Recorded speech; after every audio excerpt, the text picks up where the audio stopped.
नमस्कार, मैं भूप सिंह पुनिया। एक बार फिर से स्वागत है, अभिनंदन है। मैं केवल फॉर्मेलिटी से वीडियो नहीं बनाता कि मैं यूट्यूब पर चैनल बना करके आप जैसे ग्राहक के तौर पर हैं मेरा वीडियो देखते हैं, नहीं, ऐसी फॉर्मेलिटी नहीं है। मेरे जितने भी सब्सक्राइबर हैं मैं उनको एक परिवार की तरह देखता हूँ। आजकल ज़माना बदल रहा है, तो बदलते ज़माने के रिश्ते भी धीरे धीरे बदल रहे हैं। कैसे बन रहे हैं, यूट्यूब पर, फेसबुक पर ये नए नए रिश्ते मिल जाते हैं, नए लोगों की पहचान होती है। और मुझे तो नए लोगों के साथ जुड़ना बहुत अच्छा लगता है। आप जितने भी जुड़े हैं, मैं एक परिवार की तरह आपके साथ जुड़ा हूँ, ना कि कोई बिजनेसमैन की तरह। ठीक है, मेरे वीडियो में कोई औपचारिकता नहीं है। मैं अपनेपन से पढ़ाता हूँ और अपनेपन से जो मेरे साथ जुड़ते हैं मुझे बहुत खुशी होती है, और जो मेरे स्टूडेंट जुड़ते हैं तो मुझे बहुत ज़्यादा खुशी होती है। मैं औपचारिकता में जीने वाला आदमी नहीं हूँ, अपनेपन से ही आप सबको मैं देखता हूँ एक परिवार के सदस्य के तौर पर। तो आप सबकी शुभकामनाएं चाहता हूँ, स्वस्थ रहें, खुश रहें। चलिए आज मैं अपना टॉपिक शुरू करता हूँ। मैं लगातार वाक्य शुद्धि के वीडियो बनाता जा रहा था, एक बार उस क्रम को तोड़ रहा हूँ। आज मैं कुछ नया करवा रहा हूँ, और नया टॉपिक ये है, शब्दकोश में शब्द ढूंढना। शब्दकोश यानी डिक्शनरी में शब्द कैसे ढूंढें। तो देखिए, डिक्शनरी इतनी बड़ी किताब होती है, उसमें कोई शब्द ढूंढना थोड़ा सा मुश्किल होता है। एकदम से कोई आपको कह दे क्षपा शब्द का क्या अर्थ है, शब्दकोश में देखकर बताइए, तो अपने शब्दकोश लें, कहाँ ढूंढें उसको, कितने से पेज पलटें, कहाँ पलटें। तो कई तो बच्चे होते हैं क्षपा देखते हैं तो एकदम लास्ट में आ जाते हैं, वो लास्ट में ढूंढते हैं, मिलता नहीं है, या मिलता भी है तो बहुत टाइम लग जाता है। तो ये जो चीज़ें ये समझनी ज़रूरी है, ताकि कम समय में शब्दकोश में हम शब्द ढूंढ सकें। ये लास्ट में क्यों देखेंगे बच्चे, क्योंकि वो वर्णों से चलते हैं। क ख ग घ ङ च छ ज ज ञ ट ठ ड ढ ण त थ द ध न प फ ब म य र ल व श से है क्षत्रज्ञ। तो वहाँ लास्ट में देखते हैं, ये लास्ट में नहीं आता, ये डिक्शनरी के शुरुआत में आ जाता है, स्वरों के जस्ट बाद में। ठीक है, तो कुछ नियम बता रहा हूँ, ज़्यादा नहीं बताऊँगा, पेचीदियों में नहीं डालूँगा। सिंपल सी 3 बातें बताऊँगा, 3 ही नहीं 2 ही, तीसरी तो आपको याद ही है। तो उन 2 बातों में आपकी सारी जो है समस्याएं हल हो जाएगी, और जल्दी से जल्दी आप शब्दकोश में शब्द ढूंढ पाएंगे। अगर आवश्यकता हुई तो एक और वीडियो बना दूंगा इसी पर, उसमें विविध उदाहरण दे करके और इन्हीं 2-3 नियमों को या इन्हीं 2-3 बातों को रिपीट करके दोहराई करवा दूंगा। लेकिन पहले वो 2-3 एक बातें कौन सी है, कैसे शब्दकोश में शब्द ढूंढें, क्या क्या बातें ध्यान में रखें, तो वो जो नियम है या जो बातें हैं वो देखिए आप। शुरुआत में करता हूँ सबसे पहले इंग्लिश से। तो क्या होता है कि जो वर्ण होते हैं ना, उन्हीं का जो क्रम होता है वो याद रखना है।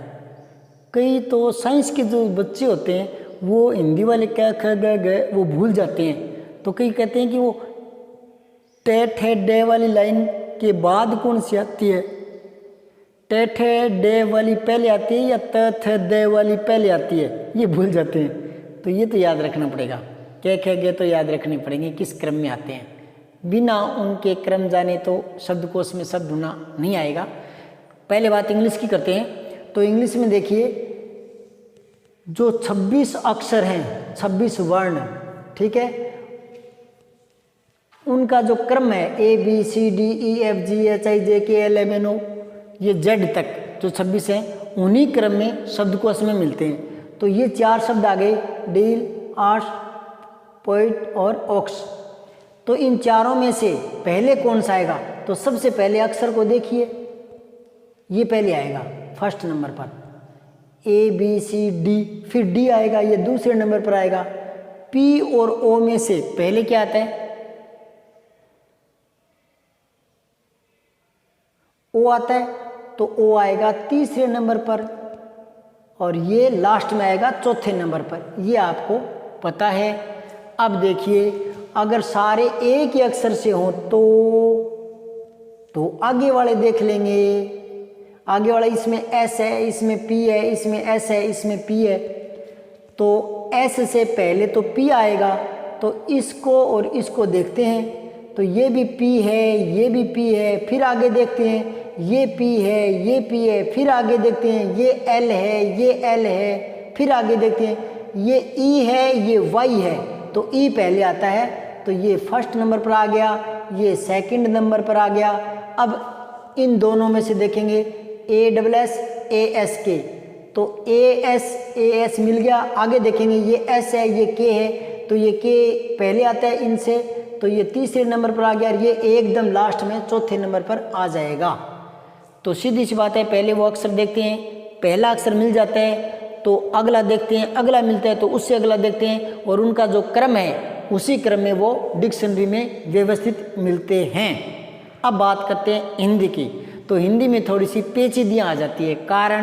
कारण ये है कि इंग्लिश में तो 26 ही अक्षर हैं, हिंदी में तो कुल 52 तक बैठ जाते हैं, दुगने हो जाते हैं संयुक्त अक्षर वगैरह मिल करके। चलो दूसरी बात, इन 26 में स्वर और व्यंजन का ज़्यादा चक्कर नहीं है, क्योंकि वो उसी क्रम में तय होते हैं। AEIOU उन्हीं में मिल जाते हैं, ABCD के बीच में ही, तो उनका वही क्रम रहता है। यहाँ तो 52 अलग अलग हैं, तो उनमें स्वर पहले आएंगे, व्यंजन बाद में आएंगे।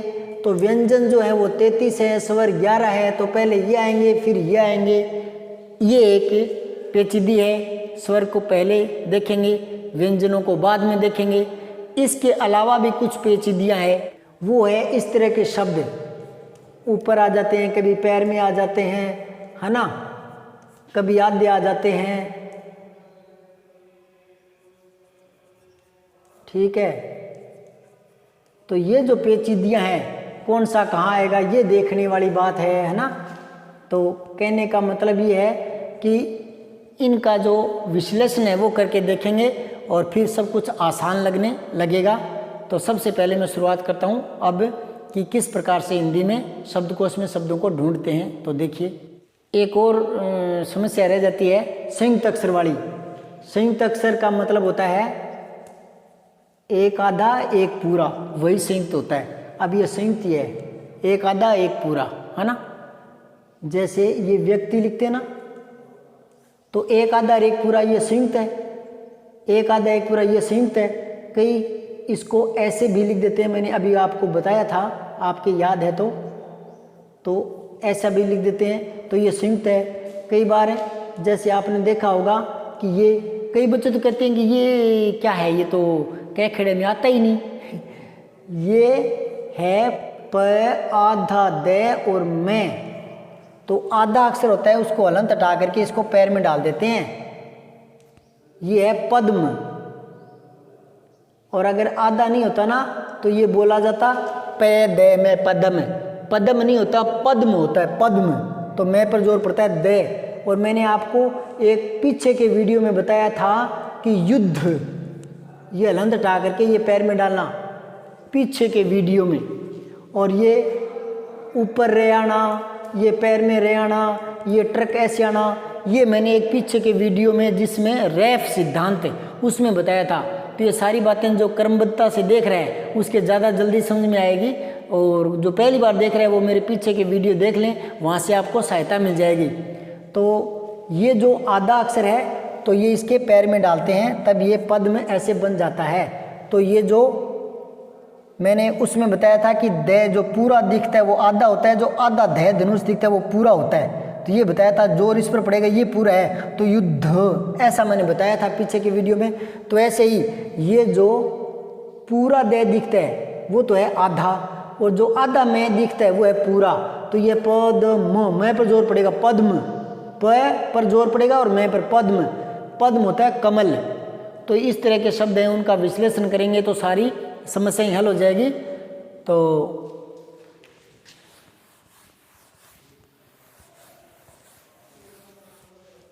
कुछ संयुक्त अक्षर जिनका आकार तय कर लिया गया है वो देखिए। जैसे ये संयुक्त है, ये संयुक्त है, ये संयुक्त है, और एक श्रेय श्रीमान ये संयुक्त है। क्षेत्रज्ञ श्रेय ये संयुक्त अक्षर है। ठीक है, इनको भी देखना है ये कैसे बने हैं। हालांकि ये भी मैं पीछे के किसी वीडियो में बता चुका हूँ, यहाँ फिर से रिपीट कर देता हूँ। ये है क आधा प्लस में श षटकोण क्षय क्षय। इसको पूरा करूं तो ये हो गया क कश। ये कश नहीं है, कश। कैसे शुरुआत करेंगे, आधा है ये, बोलेंगे श, पूरा ये बोलेंगे तो क्षय। सीधा ये नहीं बोलेंगे श, ये भी नहीं बोलेंगे। कैसे शुरुआत करेंगे, क्षय क्षय। तो इसमें क और श ये दोनों मिले हुए हैं। अब ये देखिए तय आधा प्लस में रे, ये त्रे। तय पर जोर नहीं पड़ेगा, आधा है तो फिर रे पर जोर पड़ेगा पूरा। त्रे, रे पर आएगा आवाज, त्रे रे रे। तय कब आ गया पता ही नहीं चलेगा, त्रे। अब ये पूरा हो गया तो ये हो गया तर। तर यानी नम यानी गीला, तर कपड़े तर हो गए पसीने से, तर। तो तर, तर नहीं है ये, त्रे। रे की आवाज पूरी आएगी, ये आधा है। एक मैंने बताया था युद्ध वाले से, दोबारा देख लो। आधा अक्षर जो है उसके जो हलंत लगाते हैं वो नीचे वाले अक्षर पर एक ही मात्रा का भ्रम पैदा करता है, इसलिए इसको हटाने का नियम था और आगे वाले को पैर में डालने का नियम था। तो ये पैर में डल गया ना, ये रूप इसका स्वीकार किया गया है, त्रे। ठीक है, ये क्या है, त्रे। क्या है ये, तय आधा प्लस में रे। अब देखिए ये, इसको हम गे बोलते हैं, हिंदी में इसका उच्चारण बदल गया, जबकि ये सही तो है जय जग, आधा प्लस में ये, तो ये हो गया जे जे। तो ये देखिए ज्ञानी, हम इसको बोलते हैं ज्ञानी। हम इसका उच्चारण ये करने लगे, आधा गैर यानी ज्ञानी।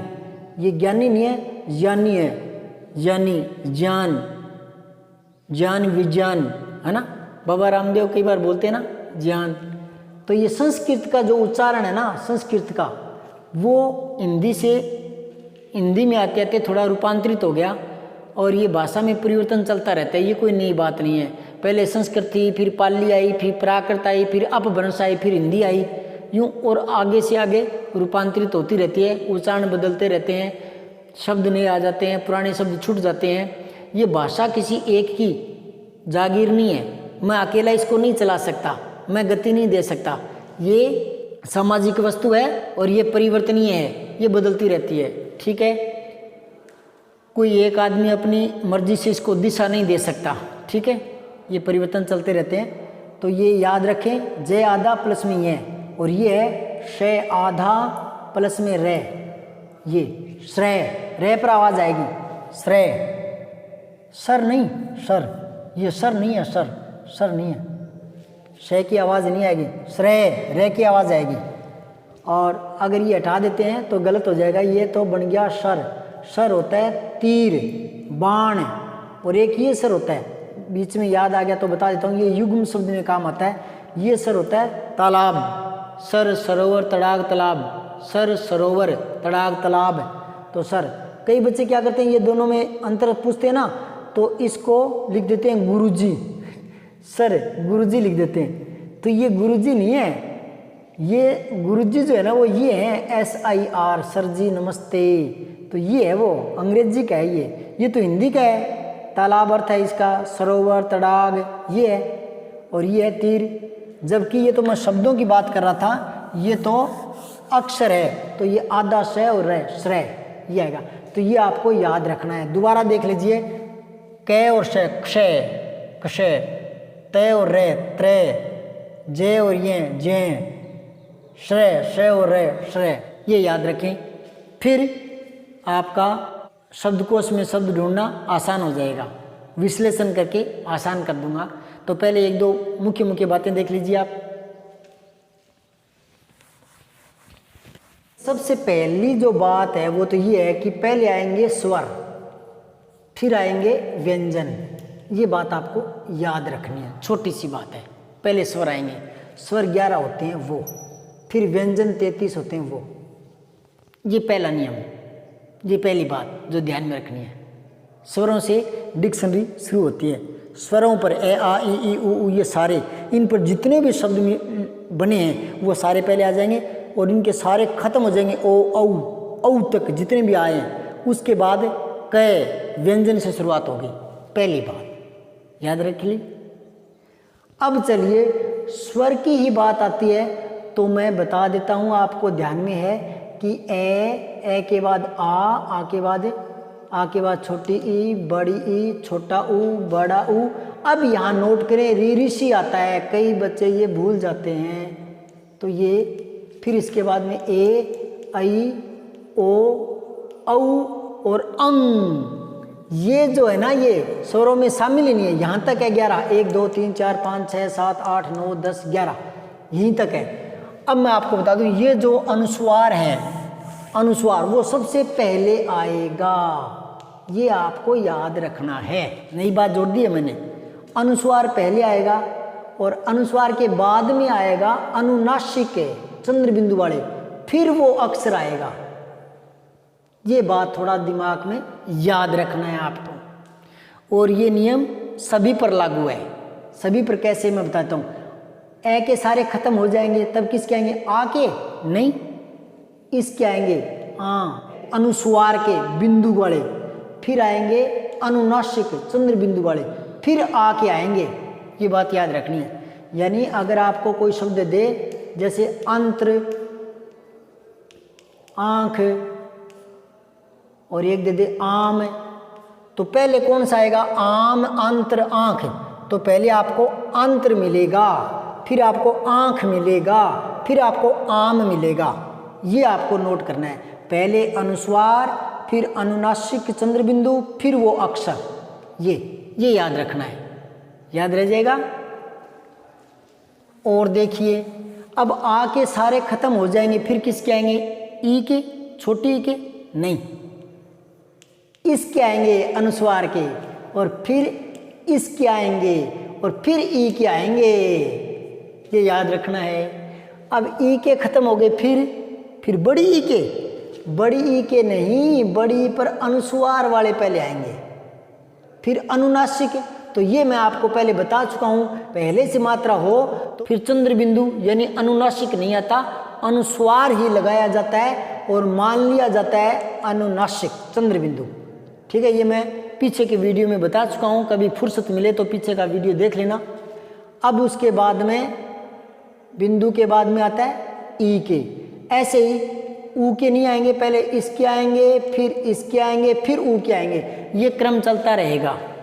तो बड़ा ऊ पहले ये आएगा, अगर कोई है तो इस पर शब्द बना हुआ है तो ऊंट, पहले ये आएगा, ठीक है, फिर आएगा ऊन। समझ में आई बात है? तो पहले बिंदु, फिर चंद्र बिंदु, फिर वो अक्षर। ये नियम हर एक पर लगेगा। लास्ट में आता था औ पर खत्म हो जाएंगे, फिर कै के शुरू होंगे। और कै में भी कौन से? ये कै, कंग वाला अनुस्वार, फिर अनुनासिक, फिर कै के आएंगे। ये बात ध्यान में आई क्या? और देख ले एक बार।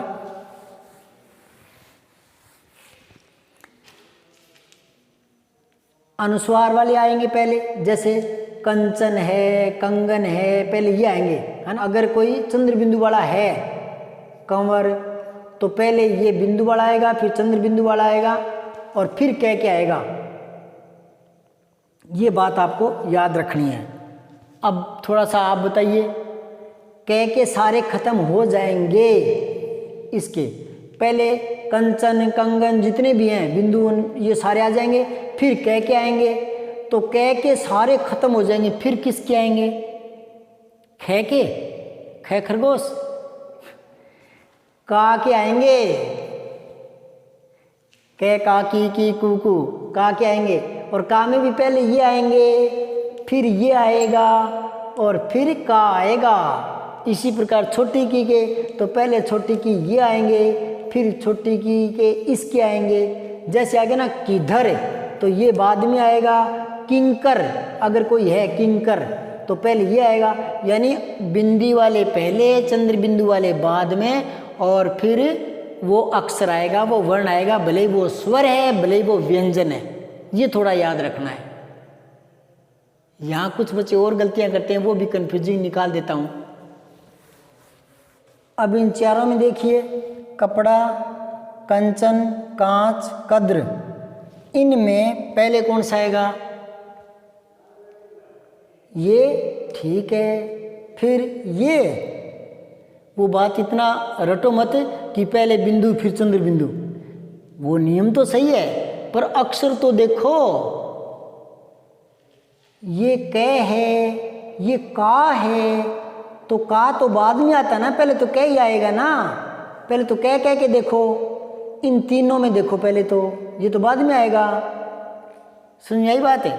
यूं तो आप देख लोगे कि कंचन, फिर आएगा चांद, फिर आएगा कपड़ा, तो फिर आप तो कहोगे पहले बिंदु फिर चंद्र बिंदु।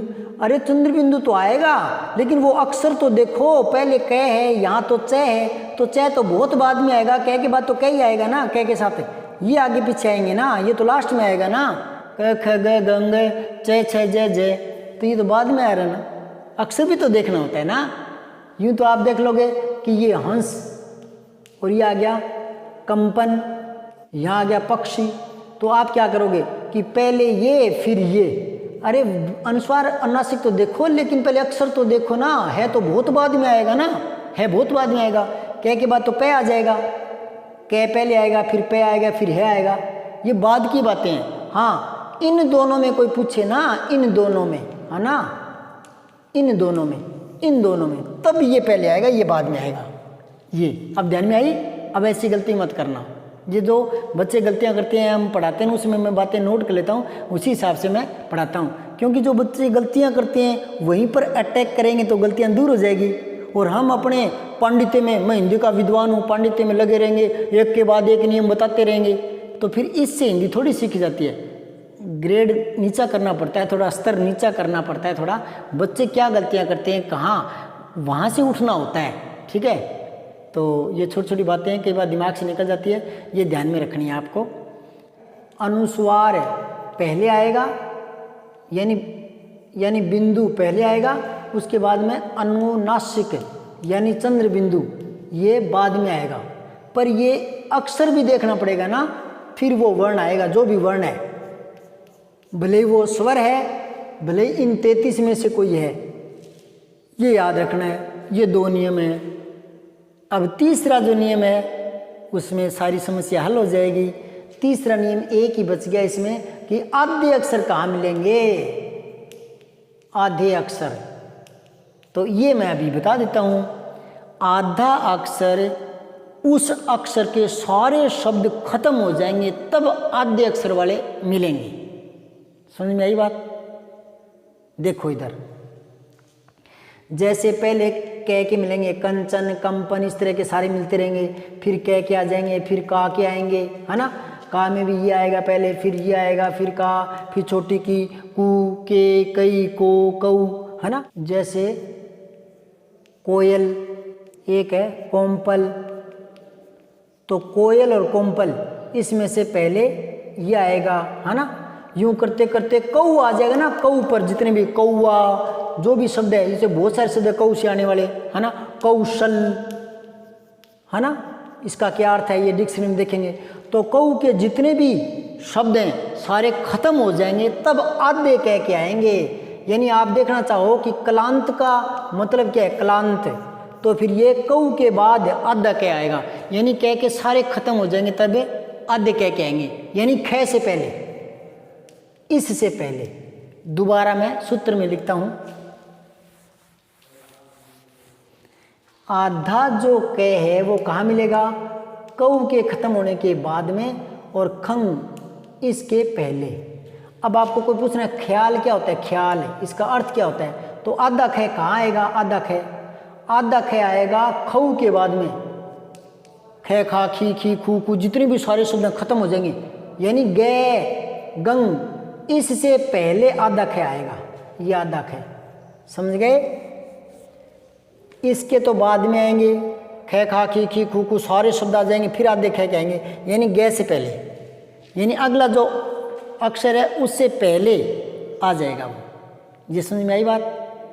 ये 3 ही बातें हैं, 3 ही नियम है, बहुत ही सिंपल है। अब विश्लेषण करते हुए उदाहरणों से आपको बताऊंगा, और अगर अभ्यास कम हुआ तो इसी बिंदु पर एक वीडियो और बना दूंगा जिसमें विविध प्रकार के उदाहरण देते हुए, और इन्हीं 3 बातों को फिर से जहन में पक्का कर लेंगे, और फिर चुटकी में इस शब्दकोश में शब्द ढूंढना आ जाएगा बिना टाइम खराब करे। ठीक है। तो अगला वीडियो ज़रूर देख लेना, उसमें विविध प्रकार के उदाहरणों को या इन बातों को पक्का करवाऊँगा, बहुत सारे उदाहरण दूंगा। लेकिन लगातार देखते रहिए। मेरे चैनल को पहली बार देख रहे हैं वो कृपया सब्सक्राइब कर लें, बहुत सी बातें आपको सीखने को मिलेगी। और अगर बड़े लोग जो मेरे वीडियो देख रहे हैं तो वो अपने बच्चों को ज़रूर दिखाएं, काम की चीज़ है। आप सब्सक्राइब कर लें, सब्सक्राइब करने के बाद जैसे ही आप अपना यूट्यूब खोल लेंगे वहीं मेरे वीडियो आपको मिल जाएंगे। तो अब मैं 2-4 एक उदाहरण बता करके इनको पक्का करवाता हूँ। ये जल्दी से देख लीजिए। स्वर के बाद व्यंजन आएंगे, अनुस्वार पहले, अनुनासिक बाद में, फिर वो वर्ण आएगा, कोई भी है, भले वो स्वर का वर्ण है भले वो व्यंजन का है। और आधा अक्षर उसी अक्षर के सारे शब्द खत्म होने के बाद, यानी अगला वर्ण शुरू होने से पहले आधा अक्षर आ जाएगा। जैसे एक उदाहरण दे रहा हूँ, न्यून का अर्थ देखना है तो ने आधा है, आधा ने कहाँ आएगा, ने ना नी नी नू नू, इनके सारे खत्म हो जाएंगे, 9 तक खत्म हो जाएंगे सारे शब्द, यानी पैस वाले शुरू होंगे उससे पहले आधे ने के खत्म होने के बाद अगला अक्षर शुरू होने से पहले। ये एक ही याद रखना है, री ऋषि ये आता है बड़े ऊ के बाद और ए से पहले आ जाएगा, इतना याद रखना है। अब उदाहरण देखिए, इसमें देखिए पहले विश्लेषण करते हैं, ठीक है। तो ये क आधा प्लस में ए, ठीक है। उसके बाद में ऊपर जो रहता है वो आधा होता है, ये रे आधा प्लस में ए। अब यहाँ ए नहीं आएगा, ये आधा नहीं, अब ए नहीं आएगा क्योंकि ये रे आधा ही है। ये मैंने रैप सिद्धांत वाले वीडियो में बताया था, अगर आपने देखा होगा तो, नहीं देखा तो देख लीजिए, वहाँ आपको बहुत सहायता मिलेगी। उसमें मैंने बताया था रे ऊपर क्यों आता है, नीचे क्यों आता है, आधा अक्षर पैर में क्यों आता है, ये सारी बातें मैंने बताई थी। तो ये आधा रे है तब ऊपर आता है, तो इसके आगे ए आई कुछ नहीं आता। ये जो व्यंजन होते हैं ना ये हमेशा ही आधे होते हैं, के खे गे चे, ये हलंत होते हैं इनके, इनको बोल नहीं सकते। हम बोलते हैं ना तो इसको बोलते हैं। और ये क्या है, ये आधा कै प्लस में ए, ये जो स्वर है ना ये इनको आवाज़ देते हैं। तो ये कै पे टे ले, ये जो ए की आवाज़ आ रही है ना वो स्वर इनको पूरा करते हैं। इनको पूरा आ से भी कर सकते हैं तो ये का की आवाज़ आएगी का, ई से भी पूरा कर सकते हैं बड़ी से तो ये बड़ी की, छोटी से भी पूरा कर सकते हैं तो ये छोटी की। इस प्रकार से कै को आप पूरा कर सकते हैं ए से तो ये हो जाएगा के, और कै को पूरा कर सकते हैं ओ से तो ये हो जाएगा को, इस तरह से, ठीक है। तो यहाँ ये रे आधा है तो ए आ ई कुछ नहीं आएगा क्योंकि आधा है ये। फिर मैं आधा प्लस में ए, ये इसका विश्लेषण हो गया, के ए रे फिर मैं ए। अगर यहाँ आ होता ना कर्मा तो यहाँ आ जाता, ठीक है। ये इसका विश्लेषण हो गया। अब इसका करते हैं, तो इसका करेंगे। मैंने आपको पीछे के एक वीडियो में बताया था युद्ध वाले उदाहरण से, और मैंने कहा था जब जिक्र चलेगा तो मैं एक शब्द बोलूँगा युद्ध, उसी से सारी कहानी समझ जाना, वो पुराना वीडियो देख लेना। तो इसमें जो अलंत होता है वो नीचे वाले किसी अक्षर पर एक ही मात्रा का भ्रम पैदा करता है, इसलिए इसको हटाने का नियम था, आगे वाले को पैर में डालने का नियम था। और ये जो पूरा दिखता है वो आधा होता है, और जो आधा दिख रहा है वो पूरा है, यानी युद्ध, ध पर जोर पड़ेगा, युद्ध ध पूरा है, ये आधा है। तो जो पूरा दिख रहा है के वो तो आधा है, आधा है, इसका मतलब इसके साथ ए आ ई उ कोई भी स्वर नहीं है, कोई भी स्वर नहीं है, इसलिए ये आधा है। अब ये जो आधा दिखता है वो पूरा है, जो आधा दिखता है वो पूरा होता है, ये पूरा है, तो ये पूरा है, इसका मतलब इसके आगे ए जुड़ा हुआ है। फिर ये मैं आधा प्लस में ए, फिर ये क्षपा तो कै आधा, ये क्षय मैंने बताया था ना अभी थोड़ी देर पहले, ये क्षय क्या है, कै आधा प्लस में षय षटकोण, तो ये क्षय बनाया, तो कै आधा प्लस में षय षटकोण आधा प्लस में ए, ये तो ये है, और ये ए तो पूरा है, इसलिए अगर आधा होता ना जैसे लक्ष्मण आधा है ये, अब यहाँ ए नहीं आता, ये समझ रहे हो क्या आप, और यहाँ पूरा है ये, तो ये ए आ गया ना, ये दोनों मिलकर तो ये बना है, पर ये पूरा है इसलिए ए आ गया, ठीक है। अब ये आ गया पे आधा प्लस में आ, ये पा हो गया। इसके बाद में ये देखिए ये आधा के, फिर प्लस में ये के ऊपर ये अनुस्वार वाला, ठीक है। फिर छोटी की है तो के आधा प्लस में छोटी ई, ये विश्लेषण हो गया। अब उसी प्रकार जैसे अंग्रेजी में जो वर्ण देख रहे थे उसी प्रकार हिंदी में क्रम देखना है। तो ये के यहाँ से तो पता नहीं चल रहा पहले कौन सा आएगा इनमें से। आगे वाला देखो तो ये श, ये रे, ये ए, तो ये तो रे श ये तो व्यंजन है। और मैंने कहा था ना पहले स्वर आते हैं तो पहले तो ये आएगा, यानी क्रम ये पहले आएगा, ठीक। इसकी कहानी खत्म हो गई। अब इनमें से पहले कौन सा आएगा, तो ये पहले आएगा, ये दूसरे नंबर पर, और श तो बाद में आएगा, रे आ जाएगा, ये के बाद रे, तो ये आएगा तीसरे नंबर पर क्रम, और शप्पा आएगा लास्ट में चौथे नंबर पर। ये बात समझ में आई।